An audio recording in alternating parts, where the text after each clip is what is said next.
Boy, do we have a good one today. Yes, sir.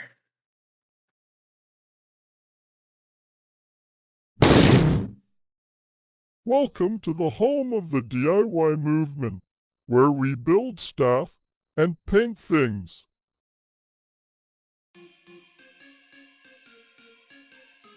Guys, in this video, I'm going to be re-clearing the fenders here, the fenders and the skirts, using the usual SPI Euro.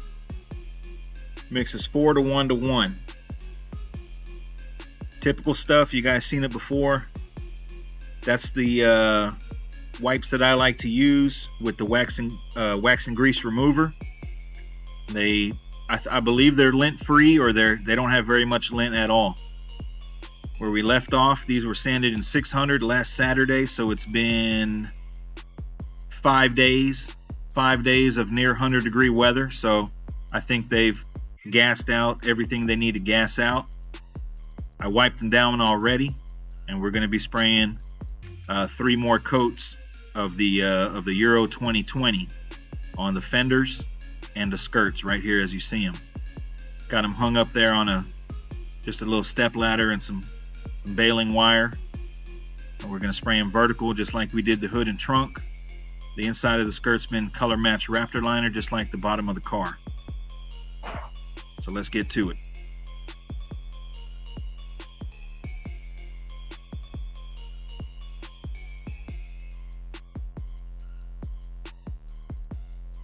Cracking open a brand new gallon of the clear.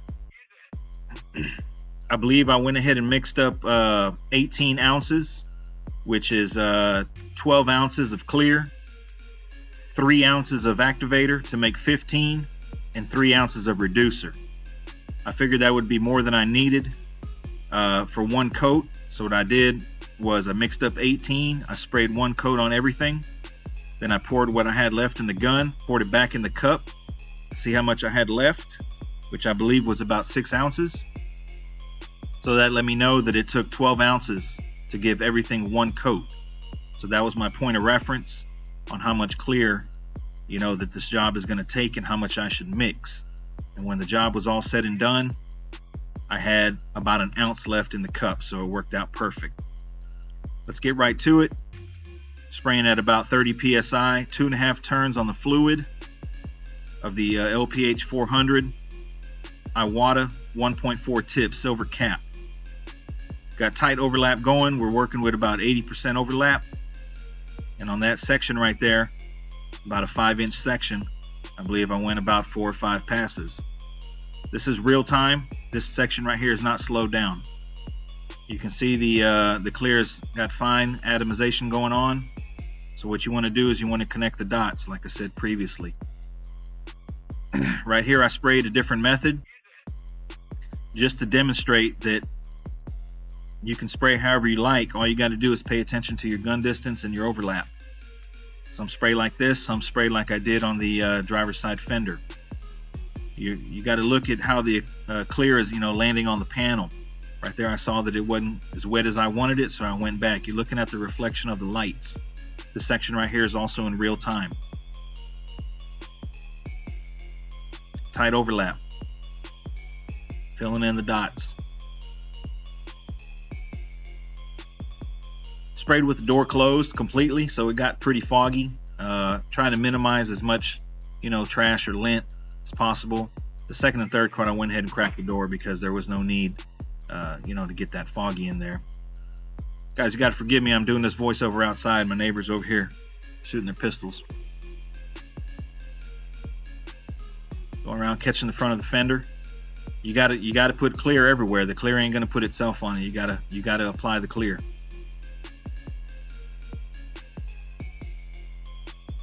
Guys, if you noticed on the first coat I didn't do the jams. I saved that for the last coat. There's no need to put 3 coats of clear on top of 3 coats of clear in the jams. Here we are, passenger side skirt. That's 2 passes. That's 3 passes. That's 4 passes. That's 5 passes. That's 6 passes on a 6-inch panel. So that gives you an idea of how much overlap I'm doing. Here's another one. That's 1 pass, 2 passes, 3 passes, 4, 5, 6. We finish it off. 7 passes on the skirt. That's how I like to spray my clear. Tight overlap and fine particles.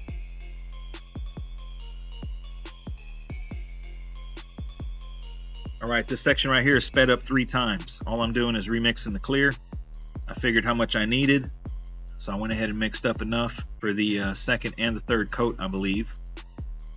I added a couple of ounces in preparation for that third coat, because that third coat is when I picked up all the jams. So you got to account for that, which I believe, 3 ounces, 3 or 4 ounces extra to get the jams of the fenders.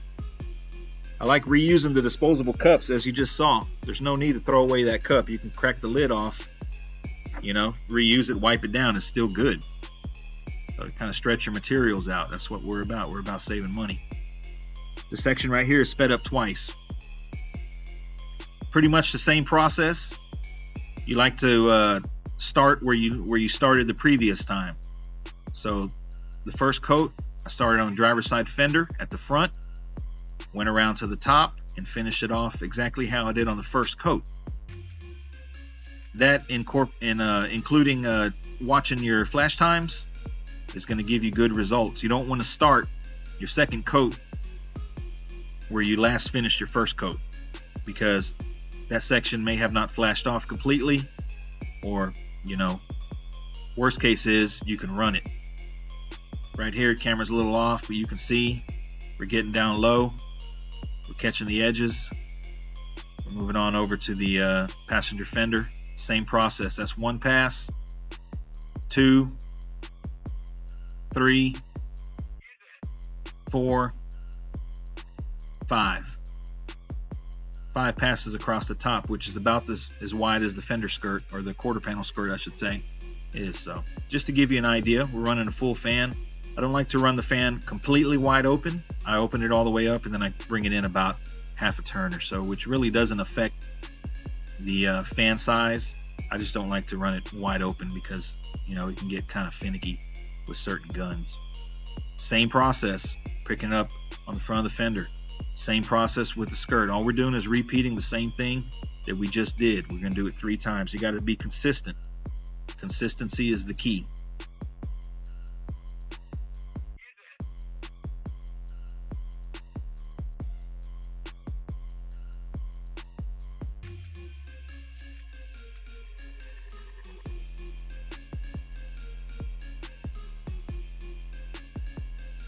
Here we go. We're ready for the third coat. It was 93 degrees in that room, so it was hot. I ended up giving it about 20 minutes each coat flash time, 15 to 20 minutes. I did the tacky test, touch it where in a spot you wouldn't see, which I did where the trim would go, just to make sure it's not still gummy.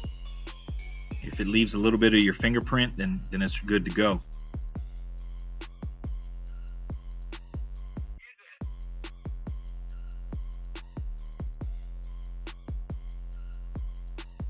Guys, if you're finding this video useful and you're learning from it, I want to introduce the new website right there, lonestarlowshop.com. I have a blog post where I'm going to be going over, topics and stuff.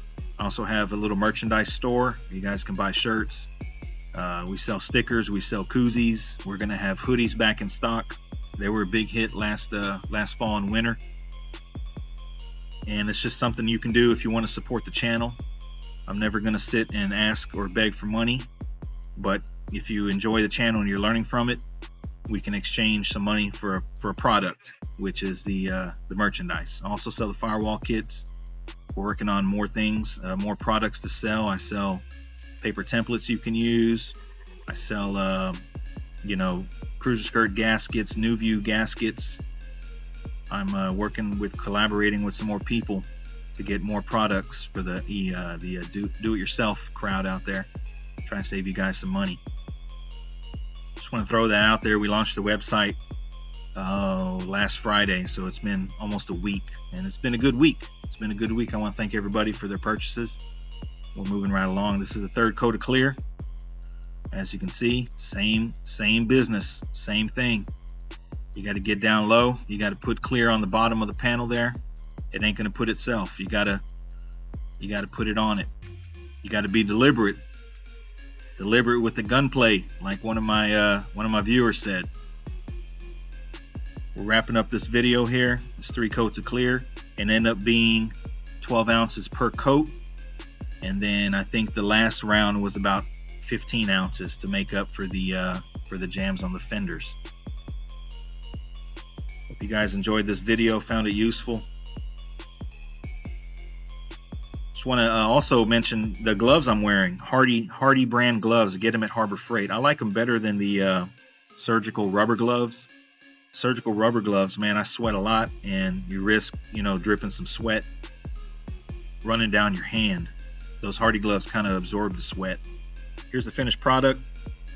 It's glassed out, looking good. We flirt with the sag around that trim hole. I don't know if the camera's going to catch it up. Right there. That's about as wet as you can get it without running it, in my opinion. It was a success. There's a little bit of lint up top, but overall, pretty clean job for the type of environment that we're spraying in. Garage setting. You can achieve this at home in your 2-car garage with box fans as the exhaust. I see people do it all the time.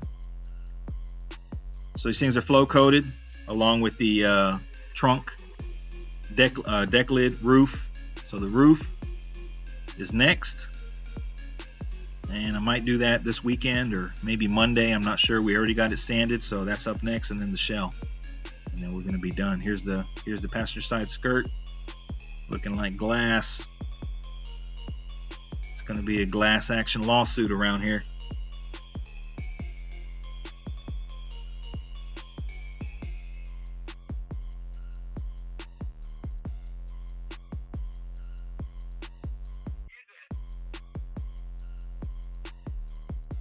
It was a hot one. Wanted to throw this in at the end here.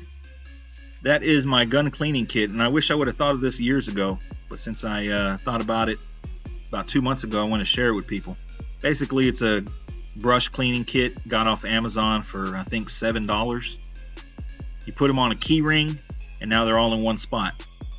So you ain't got to go looking for the little brush or the big brush for the nozzle or anything like that. They're all on one spot on a key ring, and I thought that was pretty clever, man. I got that from somebody else, actually. Keep all your guns in one spot, man. Hope you guys enjoyed this video. Y'all stay tuned for the next one. I think the next one is going to be, I'm going to start working on Bobby's steering wheel. Little steering wheel repair video. Y'all stay tuned for more work, and thanks for watching.